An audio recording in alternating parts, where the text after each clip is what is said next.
Creating a shaker card can take a lot of time and energy, but as long as you understand the basics, it can be more of a treat, especially this Halloween, maybe for somebody sweet. So in this lesson, we are going to create this shaker card in a few steps. So creating a shaker card, like I said, it does take some work, but as long as you break it down into steps and make sure to follow a similar process, you will be totally fine and you will have so much fun, because who doesn't love that snap? So the first step, the first thing we're going to do is that we are going to stamp our images. And I am going to be using these fun legends, these crazy animals. And I am going to start with our friend the Kraken. And I'm just going to show you the process here for one. You would repeat this for all of the critters that you would like to have on your card. So stamping onto plain white cardstock and then taking the coordinating die and placing it over. I'm not going to worry about just perfect, but you know, try to get it nice and centered on there. And a little bit of washi tape to hold it down in a spot. All right, and then once that is down, if I wanted to do additional, I would just add them on there and then over to my Sizzix machine here, whatever die cutting machine you might have, and get everything all sandwiched in and roll it right through. Once you've got everything die cut, you're just going to take off the washi tape, and then it's time for some coloring fun. So I'm going to move my card out of the way here. I'm going to be using Prima oil pastels. These are a lot of fun because they are water soluble, which means that we can play with water brushes and really get some great effects. So for our critter friends here, got all three here. What I'm going to do is just put the colors that I want to use onto my crafting mat. And this is very important because basically we're going to make ourselves a little palette here. The next step is you're going to take a water brush, and I'm just going to squeeze it a little and check. As you can see, mine was not clear. Then pick up the first color with your damp water brush. If you don't have a water brush, you can use a regular paintbrush that you dip in water. And using this, you're not going to want to squeeze very much water, if any, when you're actually coloring our little friends here. And the reason for that is we don't want to add too much fluid medium since we are working on regular white cardstock. If you think you want to add a lot more water onto your piece, then you're going to want to either work with a watercolor cardstock or some other very heavy cardstock. Now, each of our critter friends is different, and I had a lot of fun just kind of playing with different colors. So for our Kraken, I'm going to make our Kraken blues and purples, and just repeating this process of putting some oil pastel on the mat, picking it up with a damp brush, and then applying without squeezing additional water. If you need additional water, go off of the image and give it a gentle squeeze and kind of move the brush around so that you have a little bit on the brush, but not excessive water. And the great thing about this is it's going to dry very quickly onto your image, and that's great because it's going to reduce any risk of your paper warping or buckling or pilling up or doing anything that you don't want it to do. And then repeat with the blue to give a little more color, and you can go back and forth, blue to purple to whatever other colors you might be using. It's a lot of fun to play. Quite honestly, it'd be very easy just to sit here and color critters all day long because they are so much fun. Now on to our final guy. I'm making him, well, he's kind of a dinosaur or Loch Ness monster type of guy. So I feel like greens is the way to go here. And with the oil pastels, as you can see, we can just treat them almost like you would a watercolor. So you're just going to use that water to react.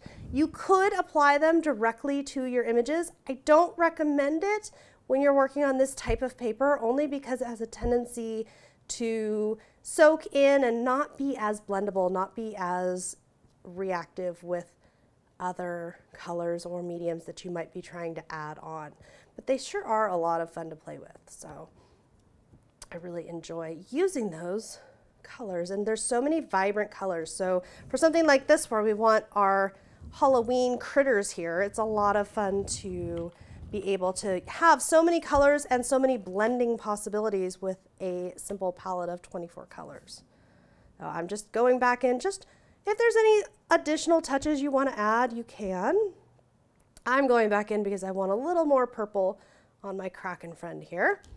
And once everything is all set, we are going to set these aside and actually make the shaker card portion. If you have a die cut in the shape, maybe a circle or another basic shape that you'd like to use for your shaker card, that's definitely ideal. What I am using here, this is a diffuser plate that's normally used for embossing, and I have found a really fun use for it here. Not a use that you would expect to find it, and I'm using it as a stencil or as a template for my shaker. Before I get too far though, I'm going to put down a paper towel, and I have a piece of 4x6 cardstock. And I'm going to come in here because I want to make this kind of like a candy corn. And I'm going to come in with mustard seed spray stain, and I'm going to just kind of do a swoop across the bottom. And if I need to add a second or third spray, I can. And then in the middle third, I'm going to come in with carved pumpkin. The first color was mustard seed. And I'm going to try to minimize how much I put on there. I'm also going to go ahead and blot it. This is optional. You could let it air dry. You could use a heat tool to dry it. But I want to take off some of that excess moisture. As you can see, we've got that great candy corn effect with just the two colors, just the two quick sprays. Now, here's where we're going to have a lot of fun, because what we're going to do is I am going to center this. And what I am doing is just making sure that the bottom lines up and that it's centered. I'm going to use a pen, and I'm just going to trace it. And once I've traced it, this is on the back side, so it'll never be seen. I'm going to go ahead and just grab a pair of scissors and cut it out. Here you can see one that I've already got finished, and the line is on the back there. Don't worry if it's not absolutely perfect, because we are going to be covering up that edge. And then the next thing you're going to want to do is take another identical piece of white paper and lay that same template down. If you're not sure if it's in the exact right spot, you can take your front piece and set it in the position that you want it. Either way is going to work. But what you're going to do this time is just put a couple of dots along the line to indicate where, and you can be very faint with them, but don't worry, it's not going to show up. But this is going to indicate to me where my heart actually is on my card. And this is important because to make this shaker card work, we're going to need foam adhesive, and we're going to need to completely coat this edge with foam adhesive. We need to do that so that things can't shake their way outside of our card. Trust me, you're really going to want to make sure that that can't happen. Just take strips of the foam adhesive, and you can work with, I like to work with larger pieces when possible, and I'm going to put them just outside where those little dots are. And I'm going to go all the way around the outside, and in fact, I would advise that you leave the tape part on the one side so that it's not sticky facing up.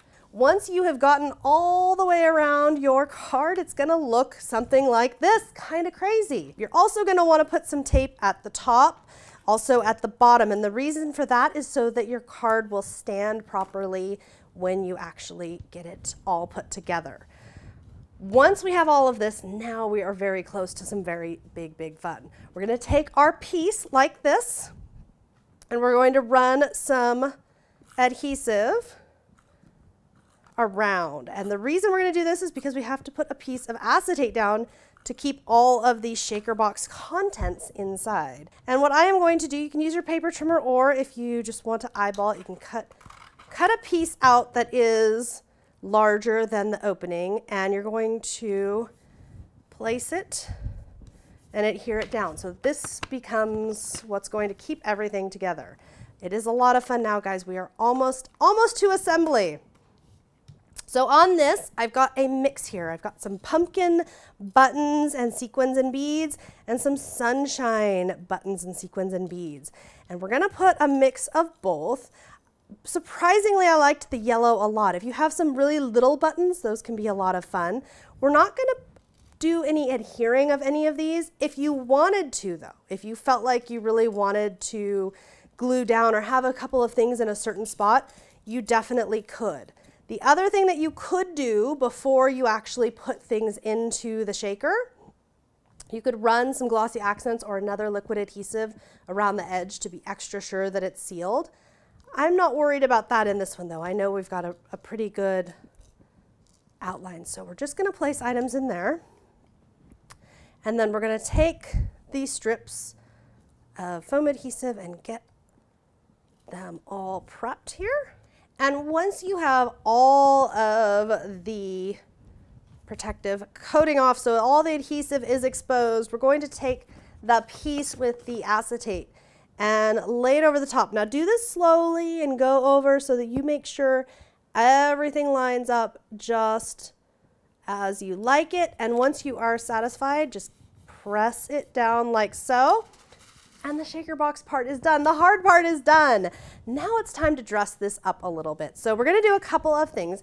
You can either, it's up to you, you can either adhere this to a white card or other color card now, or you can wait until you're entirely done. It makes no difference. But what we're going to do is add those final embellishing touches, starting with a sentiment. This is a Lawn Fawn Happy Halloween stamp. And I'm going to get some black archival ink here to stamp it with. And just a tip, if you're working with one of the Ranger 4 palette of archival inks, it's really easy if you just get the one color if you want. You just may need to get a little creative with moving your stamp block around to make sure that your entire stamped image is coated in ink. And I've got a 1/2 inch strip of cardstock here that I'm going to stamp this onto.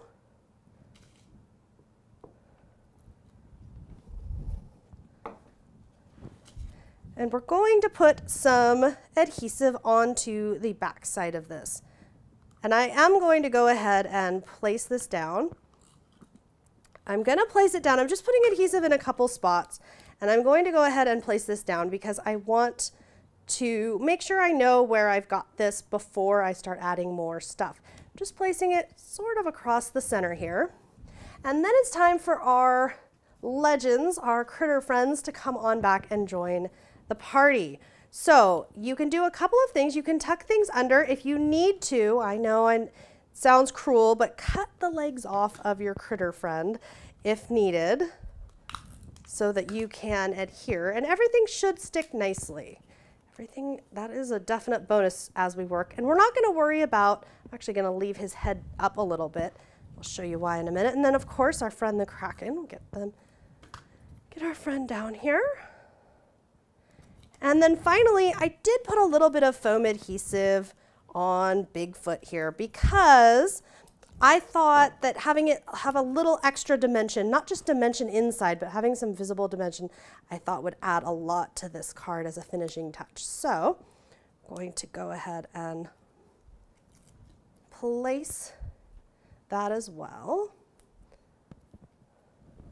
And trim off the excess of our sentiment now that everybody's in place and we're sure everything's looking good. And now we're almost done. Just two more quick little things.